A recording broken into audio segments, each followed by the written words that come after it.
ہمارے دیہاتوں میں ایک رسم چلتی ہے، رسم وکھالا، شاید آپ کے شہر میں نہ ہو اور اس کی کوئی اور صورت یہاں پائی جا رہی ہو۔ وہ یہ ہوتا ہے کہ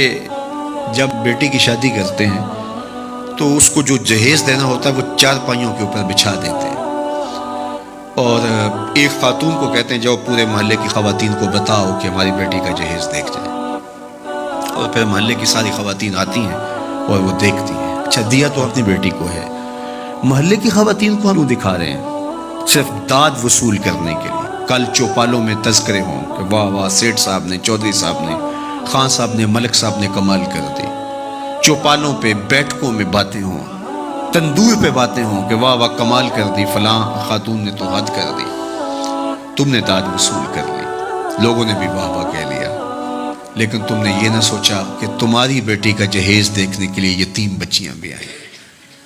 اس مزدور کی بیٹی بھی آئی جو بڑھاپے کے باوجود کلی والا ڈبہ اٹھا کے مزدوروں والے اڈے پہ بیٹھ جاتا ہے،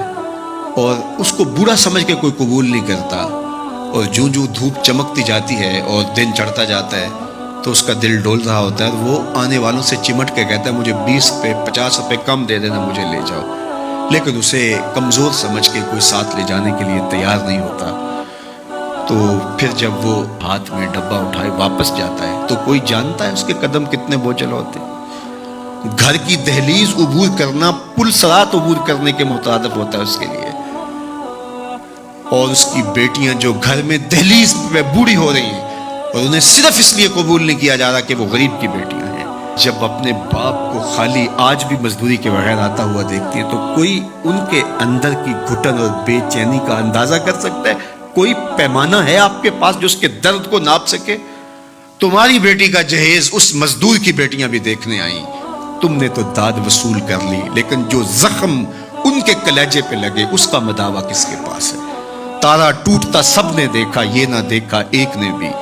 کس کی آنکھ سے آنسو ٹپکا، کس کا سہارا چھوٹ گیا۔ تو میرے حضور تو کس قدر نزاکت قلبیہ کا لحاظ رکھنے کی تلقین کرتے ہیں کہ اپنے گوشت کی خوشبو سے غریب ہمسائے کو بھی تکلیف نہ دو۔ سید سلیم گیلانی نے لکھا تھا کہ امیر آدمی آسائش نہ چھوڑیں، نمائش چھوڑ دیں تو غریبوں کی جان سوکھی ہو سکتی ہے، لیکن ہم اپنا طرز عمل بدلنے کے لیے تیار نہیں ہوتے ہیں۔ آج جو ایلیٹ کلاس کا طرز زندگی ہے اس نے غریبوں کی زندگی کو اور اوکھا کر دیا ہے۔ میرے حضور کو میرے رب نے اختیار دیا کہ اگر آپ چاہیں تو یہ بتا مکہ سونے اور چاندی کا بن جائے، لیکن حضور نے فرمایا نہیں، کہ میں جو ہے وہ فقر کی زندگی کو اختیار کرتا ہوں۔ آج غریب حضور کو دیکھ کر کے ایک تسکین پا جاتا ہے، اور اگر حضور کی سیرت کا یہ عنوان ہمارے سامنے نہ ہوتا تو پھر بتائیے آج غریب کے لیے جائے امان کہاں ہوتی؟ میرے حضور نے غریب کے دکھ مٹانے کے لیے ایک جملہ ارشاد کیا، سنیے ذرا، کیا حکمت والے نبی ہیں۔ فرمایا کہ جو اللہ کے دیے گئے تھوڑے رزق پہ راضی ہو گیا، کہ میرے بندے تجھے ضرورت تھی تو پھر بھی میرے پہ راضی ہو گیا، تجھے بچوں کے لیے فیس چاہیے تھی، تجھے سر چھپانے کے لیے مکان چاہیے تھا، تجھے 3 وقت کا کھانا چاہیے تھا، تجھے بیمار بچوں کے لیے دوا چاہیے تھی، لیکن تو پھر بھی راضی ہو گیا کہ میرے مالک نے مجھے جس حالت میں رکھا ہے میں واہ واہ خوش ہوں۔ تو جو اللہ کے دیے تھوڑے رزق پہ راضی ہو گیا، اس کو تو ضرورت تھی پھر بھی راضی ہو گیا،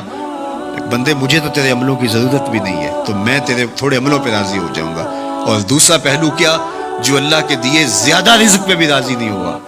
ہر وقت ناشکری ناشکری ناشکری، تو پھر وہ دیکھے کہ قیامت کے دن اس کو کتنے سخت حساب سے گزرنا ہوگا۔ وہ لوگ جن کے ہاں آخرت کا تصور نہیں ہے، وہ اس دنیا کو ہی سب کچھ سمجھتے ہیں، وہ تو آنکھیں بند ہوں گی تو پتہ چلے گا کہ آخرت تھی یا نہیں، لیکن جن کا آخرت کا تصور موجود ہے ان کو یہ زیبا نہیں ہے کہ اپنی آخرت بارے میں کچھ نہ سوچیں۔ تو اللہ مجھے آپ کو حضور کی سیرت کے سانچے میں زندگیاں ڈھال دینے کی توفیق عطا کرے، اور حضور کا پیار ہماری روحوں میں اتار دے، ان کے بتائے ہوئے طریقے ہم اختیار کریں، ہم اسلام کی ایک خوبصورت شناخت بن سکیں، اور دنیا کے جس کونے میں جائیں ہمارا کردار، ہمارا رویہ بتائے کہ ہم حضور کے غلام ہیں، حضور کے عاشق ہیں، اور حضور علیہ الصلوۃ والسلام سے محبت کرنے والے ہیں۔